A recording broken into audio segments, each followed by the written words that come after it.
Question number 26, समबाहु त्रिभुज की प्रत्येक भुजा 12 सेंटीमीटर है तो ऊंचाई कितनी होगी। तो हाइट का फॉर्मूला होता है √3/2a, यानी कि 12 गुणे √3/2 करेंगे तो 6√3 होता है। क्वेश्चन नंबर 27, 40,000 रुपया किस दर से 2 साल में 40,000 रुपया है किस दर से 44,100 रुपया में बदल जा रहा है 2 साल में। मतलब परसेंटेज बात करेंगे तो 41 रुपया 400 गुणे 100% करेंगे तो ये 10.25% आएगा। तो हम लोगों को याद होगा कि 5% 2 बार चक्रवृद्धि ब्याज में करते हैं तो मिलता है। क्वेश्चन नंबर 28, 30 किलोमीटर की यात्रा तय करना है, 5/6 दूरी 3 घंटा 20 मिनट में तय की गई है तो चाल क्या है। तो 30 का 5/6 निकालेंगे तो यह आ जाएगा 25 किलोमीटर। 3 घंटा 20 मिनट का मतलब होगा 3×1/3, मतलब कि 75/10, ये 3 ऊपर चला जाएगा तो 75/10 यानी कि 7.5 किलोमीटर पर आवर आ जाता है। क्वेश्चन नंबर 29 क्या दिया गया है, 100 केजी चाय खरीदी और उसे लाभ पर बेचा जो चाय 40 केजी के भुगतान के बराबर है तो लाभ क्या होगा। मतलब 100 का एसपी बराबर 140 का सीपी होगा तो सीपी 100 होगा, एसपी 140 आएगा, मतलब 40% लाभ साफ साफ दिख रहा है। क्वेश्चन नंबर 30, बी और डी के बेची गई कारों की कुल संख्या क्या है। तो डीआई का क्वेश्चन है और कुल 5000 कार है। तो बी में दिख रहा है 22% और डी में दिख रहा है 9, तो 22% और 9%, बी और डी मतलब 5000 का हम 31% निकाल देंगे तो 2 जीरो कटेगा, मतलब 50 से 31 को गुना करेंगे तो 1550 आ जाएगा।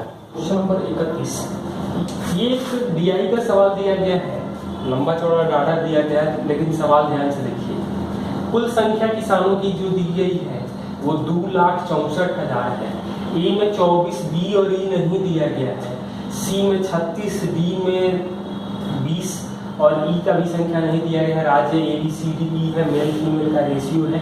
कह रहा है कि सी में ई और ए से 5280 अधिक ने बीमा कराया था, तो ई में बीमा कराने वालों का प्रतिशत क्या है। तो ई दिया नहीं गया है, मतलब 5280 जो है वो 2,64,000 का कितना प्रतिशत होगा, तो 2 और 1 3 जीरो मतलब 2%। तो सी जो है 36 है। कह रहा है कि ई और ए से 2 मतलब ई और ए से 2% ज्यादा है, मतलब कि ए और ई आना चाहिए था 10% और 3 2 के मल्टीपल में भी तो 10% ही आंसर आ जाएगा। और 32, 84 सेंटीमीटर लंबे बेलन के निर्माण में स्टील का कितना उपयोग किया गया। जब बाह्य और आंतरिक व्यास 10 और 8 है तो आयतन क्या होगा। 84 सेंटीमीटर लंबी है तो वॉल्यूम जो आ जाएगा पाई 5 का स्क्वायर माइनस 4 स्क्वायर गुणे 84, मतलब 22/7 गुणे 9 आएगा, गुणे 84 मतलब ये 12, 108 गुणे 22 गुणा करेंगे तो ये आएगा 2.376 गुणे 10 का पावर -3 मीटर क्यूब, क्योंकि ऑप्शन मीटर क्यूब में दिया गया है। ऐसे तो 2376 आ जाएगा, लेकिन मीटर क्यूब में बदलने के लिए सेंटीमीटर क्यूब को मीटर क्यूब में बदलने के लिए 10⁻6 से भाग देना होगा। क्वेश्चन नंबर 33, ए 6 घंटा में करता है, बी 8 घंटा में करता है और सी 10 घंटा में काम खाली नल को खाली कर रहा है।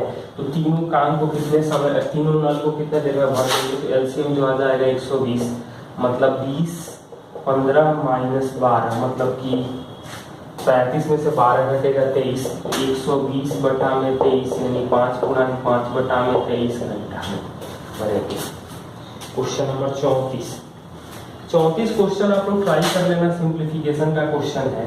1 minus 34 number question, 1/4 minus 2/1 plus 1/2 plus 1/3 गुणे 15/16 भागा 2/3 का 2×1/4 minus 3 plus 4/3 cube plus 4 cube.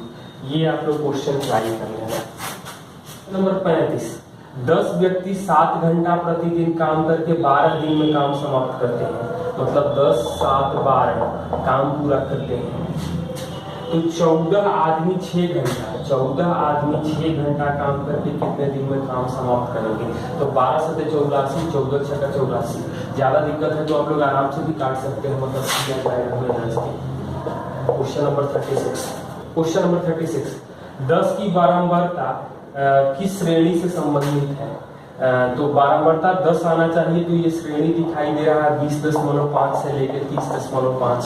इस तरह का पिछले वीडियो में भी एक सवाल है, तो DI कंप्लीट मतलब अलग अलग भाग में दे रहा है, तो इसमें दो फिगर एक ही रह रहा है। क्वेश्चन नंबर 37, कितने ने औसत 30.5 से अधिक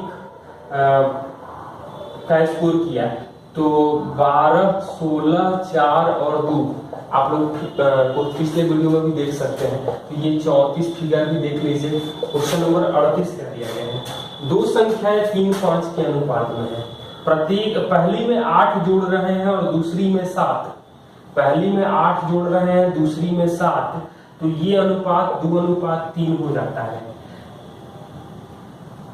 यदि प्रत्येक में 6 जोड़ा जाए, मतलब 3 और 5 में है, प्रत्येक में 6 जोड़ा जाए तो क्या होगा? और ऑप्शन दिया गया है 7, 9, 5, 9, 5, 7 और 9, 14।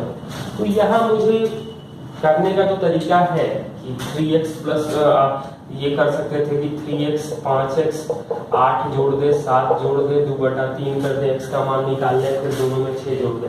लेकिन मुझे यहाँ पे कुछ दिखाई दे रहा है जो ऑप्शन से मैं डायरेक्ट बता रहा हूँ। ये 3 का मल्टीपल है, यहाँ जब भी हम 6 जोड़ेंगे तो जो भी रिजल्ट मिलेगा तो वो 3 का ही मल्टीपल मिलेगा। और 3 का मल्टीपल तो एक भी जगह 9 दिख रहा है और तो कोई दिख नहीं रहा है, मतलब कि 3x प्लस 6 है और ये 5x प्लस 6 होगा, तो कभी 3 तो नहीं कर सकता है। तो जो भी रिजल्ट आएगा वो मतलब 3 का मल्टीपल आएगा और 3 का मल्टीपल भी किसी ऑप्शन में दिख नहीं रहा है। C दिया गया है 14% केंद्रीय कोण क्या होगा? तो 100% होता है 360 डिग्री, तो 1% आएगा 3.6, तो 14% कितना आ जाएगा? तो 14 गुणे 3.6 करेंगे तो 50.4 डिग्री आएगा। 4x³ y minus 6x square y square plus 4x xy³ minus y power 4 निम्नलिखित में किसके द्वारा व्यक्त किया जा सकता है? तो x प्लस y का power 4 minus y power 4, x minus y का power 4 minus x power 4, x का power 4 minus x minus y का पावर 4 और x प्लस y का पावर 4 माइनस x का पावर 4। तो पावर 4 को एक्सपेंड कर सकते हैं, लेकिन एक बार प्लस है एक बार माइनस है, तो हम क्या एक्सपेक्ट करें? तो हमारे लिए ज्यादा बेहतर ऑप्शन है कि x के जगह 2 और y के जगह 1 रखें। तो ये आ जाएगा 8, 32 माइनस 24, देख लेना आप लोग, प्लस 8 माइनस 1, तो 40 माइनस 25 यानी ये 15 आ रहा है। 15 कहाँ पे आएगा? ये तो आएगा 3 का पावर 4, मतलब 81 माइनस 1 तो 80 आ जाएगा। ये हमें आ जाएगा 1 का पावर 4 माइनस मतलब माइनस 15 आएगा। 16 माइनस 1 यानी कि 15 ये आ रहा है। कहीं एक कोई और को नहीं मैच कर रहा, मतलब ये 81 माइनस 16 यानी 65, कोई और नहीं मैच कर रहा, मतलब ये आंसर हो जाएगा। क्वेश्चन नंबर 41, PQRS एक आयत है। PQRS एक आयत है।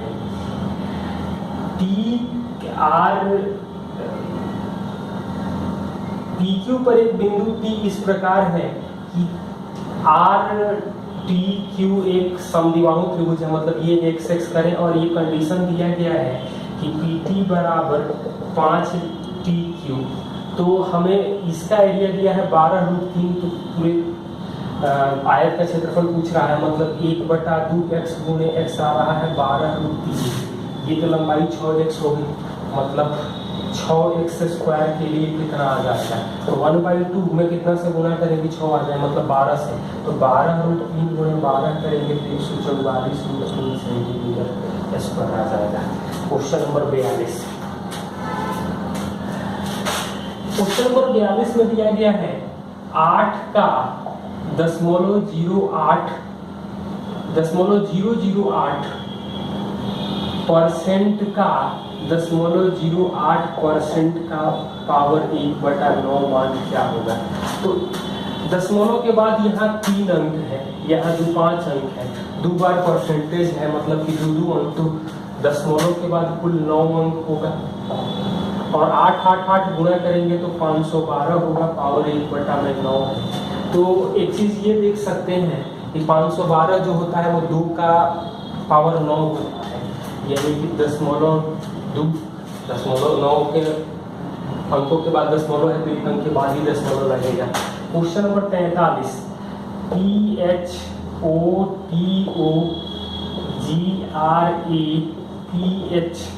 शब्द में PH के बदले F लिख देंगे तो लिखे गए अक्षरों की संख्या में कितने प्रतिशत कमी आएगी। तो PH के जगह हम लोग F लिखेंगे, मतलब पहले 10 शब्द था अब 8 शब्द हो जाएगा, तो प्रतिशत कमी कितना होगा, मतलब 100 और 80 तो हम लोग कह सकते हैं कि 20% कमी हो जाएगा, ये हम लोग देख सकते हैं। Question number 44, ABC 44 number, ABC का निवेश जो है वो 2/3, 3/5 और 5/6 के अनुपात में है। 8 महीने बाद ये अपनी पूंजी 25% बढ़ा देता है, तो साल के अंत में 9820 में C का हिस्सा क्या होगा। तो ये LCM ले लेंगे, 5/6 है तो मतलब LCM 30 से, इसको हम लोग 2/3, 3/5 ये करें तो LCM 30 आ जाएगा, मतलब 20, 18 और 25 ये आ जाएगा। कह रहा है कि 8 महीने के बाद एक 25% बढ़ा देता है, मतलब 25% बढ़ा दिया, मतलब 25 गुणे 4, बाकी तो 12 महीने के लिए दोनों करेंगे, मतलब 4 से भाग देंगे तो ये आ जाएगा 40 और 25 तो 65 आएगा, ये आएगा 54 और ये आ जाएगा 75, जोड़ देंगे तो 194 के लिए आ रहा है, 582 किलो, मतलब एक के लिए 30, 75 C का हिस्सा आ जाएगा 2250 रुपये। 45, 2 रेल इंजन की चाल 5-4 में है, एक ही दिशा में चलते हैं। कम वाला इंजन 8 किलोमीटर आगे चलता है तो कितनी दूरी पर दूसरा वाला उससे आगे निकलेगा। तो चाल का अनुपात 5-4 है, तो दूरी का भी अनुपात यही होगा क्योंकि टाइम एक ही है। तो 40 और 32 मतलब 40 किलोमीटर दूसरा इंजन चलेगा, 8 किलोमीटर आगे है, 8 का डिस्टेंस है। क्वेश्चन नंबर 46, 10%, 5% और 4% के क्रमागत बट्टे देने के बाद 98,496 में बेचता है तो MRP क्या होगा। तो MRP 10% मतलब 9/10, 5% यानी 19/20, 4% यानी कि 24/25 डिस्काउंट है तो 98,496 है। तो ये तो साफ साफ दिखाई दे रहा है कि 24 से कटेगा, 9, 8, 17, 4, 21, 6, 27, 9, 36, तो हम लोग 24 से ही भाग देते, तो 24 चौका 96, 24 से कम 0, 4, 9 से भाग दे तो 9 चौका 36, 5, 456, 19 से भाग देंगे तो 24 ये आ जाएगा 500, मतलब MRP जो आ जाएगा वो 1,30,000 रुपये आ जाएगा। 47 नंबर सवाल, A 2 घंटा में भर सकता है, B 3 घंटा में और C जो है 6 घंटा में जलाशय भर सकता है। कितने देर के बाद B को बंद कर दिया जाए कि जलाशय 1 घंटा 15 मिनट में भर जाए। तो 1 घंटा 15 मिनट का मतलब है LCM 6 आ जाएगा, तो 3, 2, 1, तो 1 घंटा 15 मिनट तक AC काम करते रहे तो 3, 1, 4, 1 घंटा 15 मिनट का मतलब होगा 5/4 घंटे। A और C काम करेंगे 4 यानी 5 काम हुआ है, तो बाकी 1 काम करना है B को। 2 क्षमता है मतलब कि आधा घंटा लगेगा, आधा घंटा का मतलब होगा 30 मिनट तक B को खोला जाएगा। क्वेश्चन नंबर 48, 2 सकेंद्रीय वृत्तों में बड़े वृत्त की जीवा 10 जो छोटे वृत्त को स्पर्श करती है तो वृत्तों के वलय का क्षेत्रफल क्या होगा। तो ये दिया गया है, एक ये स्पर्श करती है, तो यहाँ हम OPAB मान लें, तो ये 10 है मतलब 5, 5 है, तो ये R² - R² आ रहा है हमें 5 का स्क्वायर, मतलब pi r square minus r square आ जाएगा 25 पाई। यही हमें वलय का क्षेत्रफल मिलेगा, क्योंकि बी रिंग का एरिया की बात कर रहा है। क्वेश्चन नंबर 49, त्रिभुज एबीसी में कोण ए समकोण है, ए समकोण है, तो बीसी एडी माध्यिका जो बीसी 25 है, तो ये माध्यिका मतलब मध्य बिंदु। तो मध्य बिंदु मतलब कि यहाँ तो लंब केंद्र होता है और ये परिकेंद्र होता है, तो ये एडी जो मिलेगा वो 12.5 सेंटीमीटर प्रति स्क्वायर आ जाएगा। Question number 50, question number 50, 2x plus 3y plus 4 into 2x plus 3y minus 5, इसका मान दिया गया है ax square plus b square y square plus 2hxy plus 2gx plus 2fy plus c, और हमसे पूछा गया है g plus f minus c by e b h का मान क्या होगा। तो गुणा करें तो 4x स्क्वायर 9y स्क्वायर एक साथ, मतलब x को x से और y को y से, xy पाने के लिए मतलब 6xy और 6xy, तो 12xy आएगा, मतलब h का मान तो 6 आ जाएगा। इसके बाद कांस्टेंट x लाने के लिए हम क्या करेंगे, तो माइनस 10x प्लस 8x यानी कि माइनस 2x, माइनस 15 प्लस 12 यानी कि माइनस 3x, और माइनस 3y माइनस 20, मतलब हम लोग सॉल्व करें तो g का मान आ जाएगा माइनस 1, f का मान माइनस 3/2, मतलब ये माइनस 20 बटा में 4 गुणे 9, 2h आ रहा है तो 6 आ जाएगा, तो माइनस 2.5 प्लस यानी 17.5 यानी 35/2 बटा में 216 यानी कि 35 बटा में 429 आ जाएगा। ये गुणा करने में आप लोग ध्यान रखिए कि एक्स स्क्वायर कैसे मिलेगा, तो एक्स स्क्वायर मिलेगा एक्स से एक्स को गुणा करके, वाई स्क्वायर कैसे मिलेगा, तो वाई से वाई को गुणा करके, एक्स वाई कैसे मिलेगा, तो यहाँ के एक्स यहाँ के वाई और यहाँ के एक्स यहाँ से वाई गुणा करेंगे तो एक्स वाई मिलेगा। एक्स लाने के लिए यहाँ के एक्स को यहाँ के कांस्टेंट और यहाँ के एक्स को यहाँ के कांस्टेंट से गुणा करके एक साथ जोड़ेंगे। वाई लाने के लिए भी यहाँ का वाई यहाँ का कांस्टेंट और यहाँ का वाई, मतलब एक का वाई एक का कांस्टेंट, और कांस्टेंट लाने के लिए दोनों कांस्टेंट को गुणा करना होगा।